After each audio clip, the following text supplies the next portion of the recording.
let's talk about money. Be very open to it. Saya percaya banget bahwa working hard beats talent when talent doesn't work hard. Target wealth saya itu mengumpulkan uang sebanyak-banyaknya supaya nantinya saya itu bisa pensiun dengan cost of living yang sama seperti sekarang. Money honey.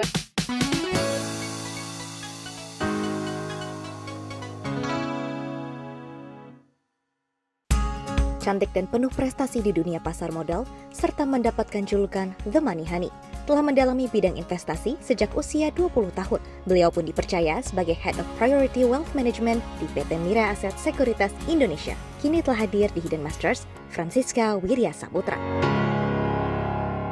More than just a hidden gem, welcome back to Hidden Masters bersama saya Ardina Glenda. Please welcome Francisca Wirya Saputra. Hai semuanya. Welcome to Hidden Masters, Bu Siska. Halo Glenda, nice to meet you again. Nice to meet you finally di Hidden Masters. Apa kabar Bu Siska? Aduh, agak-agak deg-degan nih Glenda. Kenapa deg-degan? Udah biasa bukannya, sampai disebut capital market Barbie kan Bu? Gitu ya, lucu ya ceritanya itu ya. Oke, kenapa bisa sampai disebut itu Bu? Kalau misalnya dipanggil Barbie aja, mungkin meaningnya agak-agak negatif ya. Kan Barbie itu plastik, just beautiful, but pretty much brainless ya kan. Tapi kalau ditambahin nih, ada kerjaan ya, capital market Barbie, saya seneng-seneng aja ya, gitu. Awal sebutan itu dari kapan dan dari mana sih itu Bu asalnya? Jadi pada suatu hari saya sama sahabat saya, Rita Effendi, kan kita kan memang suka ketemuan. Setiap kali ketemu kita itu kayak macam dua orang yang rambutnya panjang-panjang, terus udah gitu suka fashion, selalu pakai heels, pakai rok. Nah dari situlah, terus kebetulan mobil saya itu pink. Wah. Jadi semuanya one day semuanya pakai warna pink. Disitulah mulai ceritanya capital market Barbie. Oke, jadi in real life memang kayak Barbie ya Bu Siska ini ya? Gitu ya, mungkin memang saya tuh memang mengidolakan Paris Hilton atau Syahrini gitu loh. Karena mereka sendiri itu sebagai wanita, menurut saya mereka punya ketiganya, 3B ya. Brain, beauty, and behavior. Dengan semuanya itu mereka tuh punya khas ya. Branding dirinya mereka sendiri tuh bagus sekali. Dan mereka berhasil menjadi wanita-wanita yang financially freedom. Nah, ada satu lagi nih sebutan Bu Siska yang khas banget, money honey. Money honey. Money honey. You like money ya Bu ya? Of course, I like money. Okay, let's talk about money. Okay, guys. Okay, before we start talking about money, ini kan kita sudah tiba di 2024 ya Bu. Ada yang berbeda nggak sih untuk The Money Honey di tahun ini? Money honey tahun ini saya punya berapa New Year's resolutions. Yang pertama, mungkin lebih mau ke shopping detox ya. Tahun lalu itu atau dari COVID kan kita kan selalu pencet-pencet beli, ya kan? Dengan adanya berbagai macam marketplace. Nah, tahun ini saya itu mau lebih shopping tapi with a conscious mind. Bisa justify cost-nya. Jadi nih Glenda, ada loh rumusnya. Kalau misalnya kita mau beli sesuatu ya, ini namanya cara menghitungnya cost per wear. Harga beli dan dibagi berapa kali pakai dalam setahun. Misalnya kita beli jas atau beli baju untuk kerja, ya kan? Jadi misalnya kita beli baju ini itu 3 juta harganya. Terus dipikirin deh 1 tahun kira-kira pakainya berapa kali. Kalau saya merasa ini mungkin saya bisa pakai 30 kali untuk semua meeting, acara-acara yang formal, dan di syuting-syuting Hidden Master, yay! Jadi kira-kira dari 3 juta dipakai 30 kali, per tahunnya sekali pakai, jadi harga berapa? Dibagi 30 ya Bu ya? Jadi 100.000 sekali pakai. Oke nggak? Kalau misalnya harganya baju ini 100.000 guys. Oke.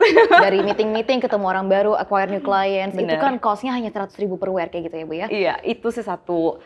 Terus udah gitu kedua, lebih melihatnya sebagai apakah ini value based spending. Misalnya nih ya, harga belinya dibagi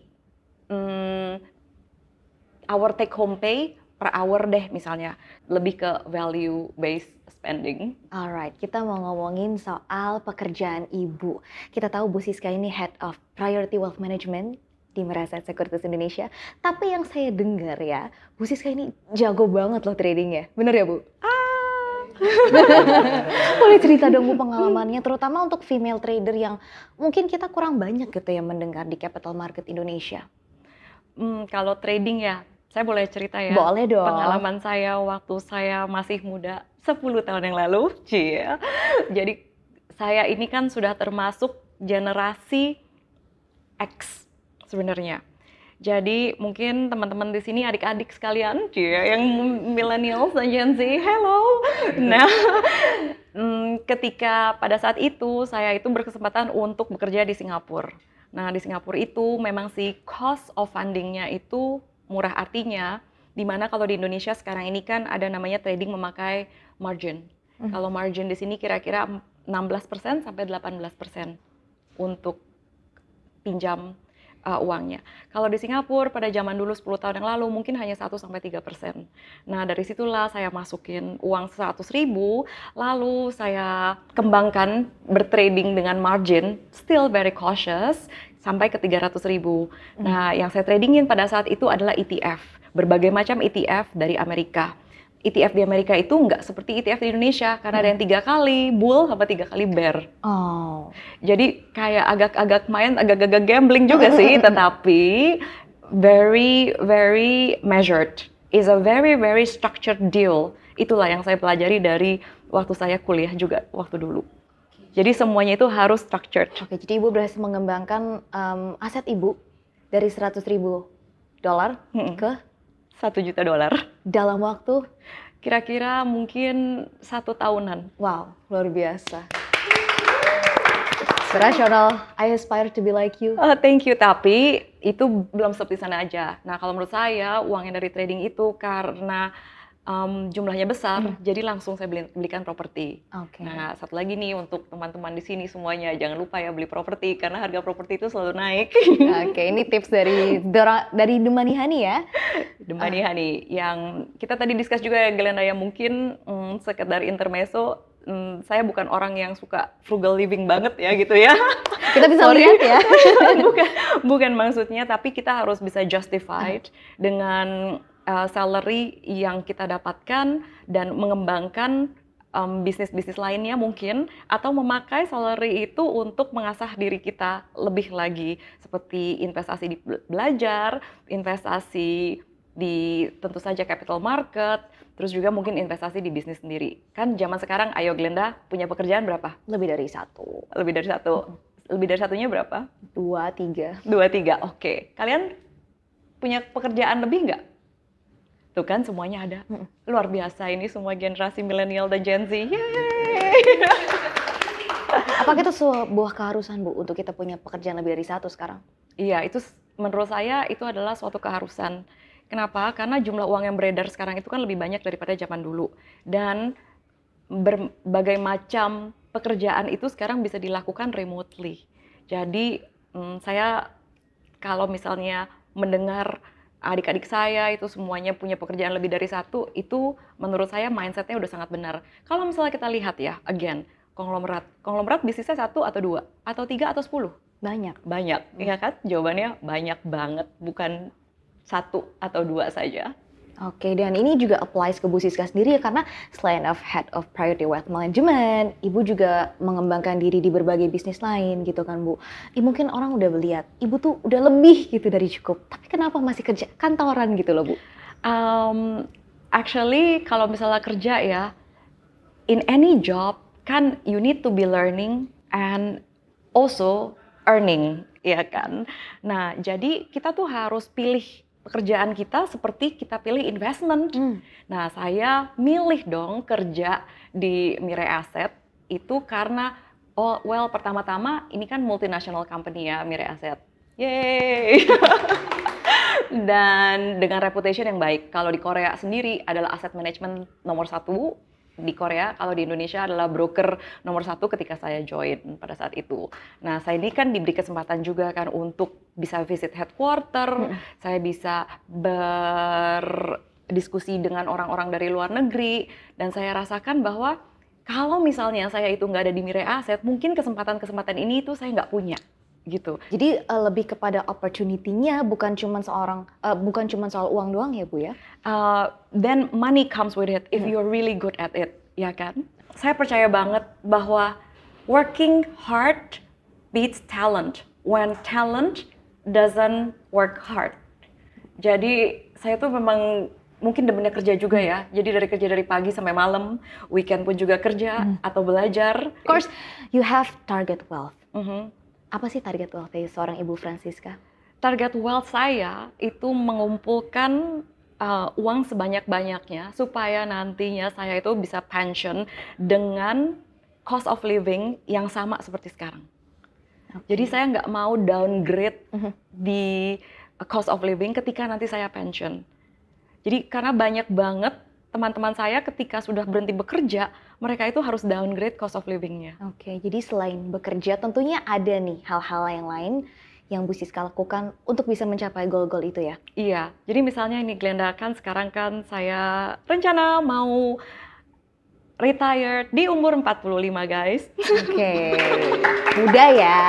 Iya, jadi dari sekarang sampai umur 45 saya akan kerja di Mirai Asset. Oke, saya tetap mempunyai berbagai macam bisnis yang memberikan saya dividen dan additional income, dan juga saya mau punya rental property dari sekarang sampai umur 45. Dan tentunya juga saya selalu menjadi investor dari pasar modal capital market, entah itu saham, reksadana atau obligasi.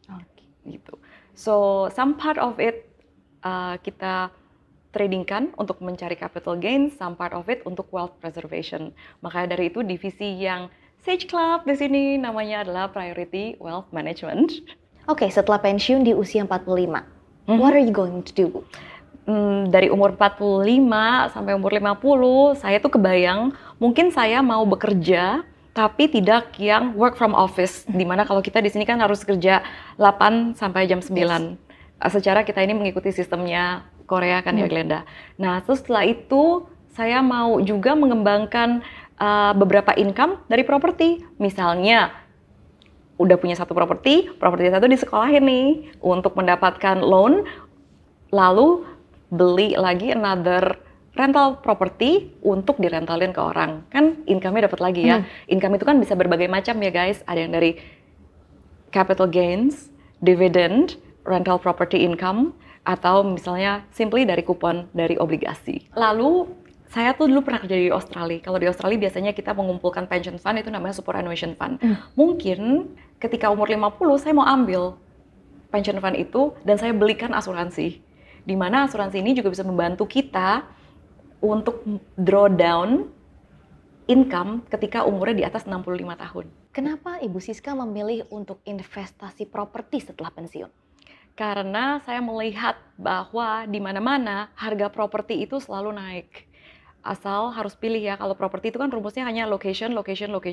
Kalau saham itu kan rumusnya buy low, sell high. Iya. Dan itu kayaknya bisa kita dapatkan dalam properti itu dengan time frame yang cukup panjang, misalnya 10 tahun gitu. Oke. Jadi dari 50 sampai 60 at least semuanya itu udah ke cover, dan mungkin kalau misalnya mau dijual untuk keperluan apapun juga at least pension udah merasa aman lah ya. Oke, kalau aku boleh tanya sedikit nih, Bu Siska, sebagai pelaku di capital market gitu, kenapa orang nggak tanya, kenapa nggak fully invest di capital market aja instead of property atau diversifikasi? Karena kadang-kadang kita itu kan, kalau misalnya kayak saya sendiri aja, saya bekerja di capital market, kita selalu talk about diversification. Diversification aset di Indonesia itu ada apa sih? Kalau boleh saya jelasin, aset itu ada 5, yaitu saham, obligasi, kombinasinya adalah reksadana, lalu ada lagi kripto atau emas, itu kan namanya komoditi, lalu ada properti, yang kelima adalah valuable goods. Nah, jadi tipe-tipe investasi ini ada 5. Biasanya kalau orang nih ya, kalau uangnya udah semakin banyak, biasanya kan mereka mau punya semuanya kan. Karena ini dia yang mungkin salah satunya akan naik, kadang-kadang salah satunya turun. So itulah namanya basket diversification, untuk melihat resiko dan return yang lebih cocok kepada investor itu sendiri. 45 sudah, 50 sudah, 60. After 60, what are you going to do? After 60, well I hope after 60 Sage Club akan selalu ada di Indonesia. Amin. Lalu after 60 saya tuh kebayangnya tuh saya akan hanya enjoy rental income, kupon dari obligasi pemerintah atau obligasi korporasi, lalu investasi di reksadana, dan juga mendapatkan income dan dividen mungkin dari saham atau dari bisnis-bisnis lainnya. Jadi at least sudah set nih semuanya. At least I am financially freedom. Oke, amin. Kalau ditanya sekarang, sudah berapa persen memenuhi target? Kalau sekarang itu saya mungkin baru bilang memenuhi target mungkin baru 40%. 40%? Iya. Oke. Dan ini akan terus ditambah sampai dengan usia 60 tahun ya Bu Siska? Iya, sampai 60 tahun. Oke, amin. Mudah-mudahan segera tercapai Bu Siska. Amin. Dan kita mau ngomong soal women. Oke. And of course about money. Yes. Boleh bagi tips dari seorang money honey nih untuk para perempuan di luar sana soal money? Oke, money. Para wanita Indonesia di luar sana, let's talk about money. Be very open to it. You need to talk about money. I mean, kita ini kan bisa kan ngomongin tentang orang lain atau ngomongin tentang fashion. Semuanya butuh uang kan. So, bagaimana caranya itu kita bisa mendapatkan uang dan enjoy uang itu karena itu adalah benar-benar hasil kerja keras dari kita. Again, bukan artinya itu frugal living atau anything, tetapi money helps you with a lot of things. Money gives you financial freedom. Jadi untuk bicara tentang uang itu sudah harus sih, apalagi dengan pasangan, apalagi terhadap diri sendiri, how you want to spend your money. So then you can be financially freedom. Bu Siska, what's the most important thing in life untuk Ibu Siska? Kalau buat saya itu lebih living a simple life mindfully with my family, and with that we need a financial freedom. Jadi kalau misalnya kayak tadi saya bilang, kalau dengan uang kita bisa host dinner party, dengan uang kita bisa ajak orang tua jalan-jalan, atau piara ayam, atau grow strawberry, atau have coffee in every different part of the cities, right? So yes, I think that is important. Oke, Bu Siska, kita ke one last question sebelum segmen games ya. Definisi sukses untuk seorang Ibu Siska? Definisi sukses untuk saya sebenarnya ya selain bisa berguna jadi orang lain, tetapi bagaimana caranya kita itu bisa bahagia dengan apa yang kita ketahui dan bisa bahagia dengan apa yang tidak kita ketahui dan menjalani keseharian kita itu dengan penuh rasa bersyukur. Oke, luar biasa inspiring Bu Siska. Kita menuju ke segmen games ya.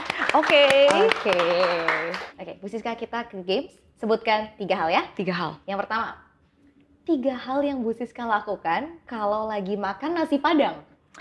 Pernah makan nasi Padang, Bu? Sering banget makan nasi Padang. 3 hal yang saya lakukan. Oke, order, kan udah ada semuanya ya. Order ayam pop, terus udah gitu ditata mau makan yang mana.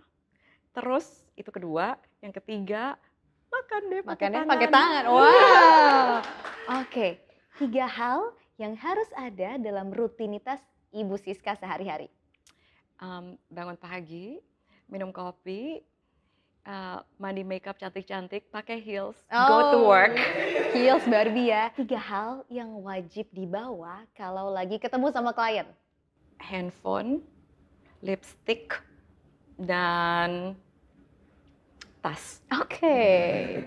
3 hal yang harus diperhatikan sebelum investasi saham, Bu. Know your risk. Uangnya seberapa besar dan mau dapat seberapa besar dulu, itu dulu ya. Misalnya tahu uangnya itu mau dikemanain. Oke. Sahabat Firasat, itu dia tadi perbincangan kita bersama dengan Francisca Wirya Saputra di episode Hidden Masters kali ini. Jangan lupa kalau kamu suka sama ilmu yang kita bagikan hari ini, di like, di share, di komen, dan juga subscribe ke YouTube channel kita. The world is changing, so let's aim higher and bigger. Kita akan jumpa lagi di episode Hidden Masters berikutnya. Bye-bye!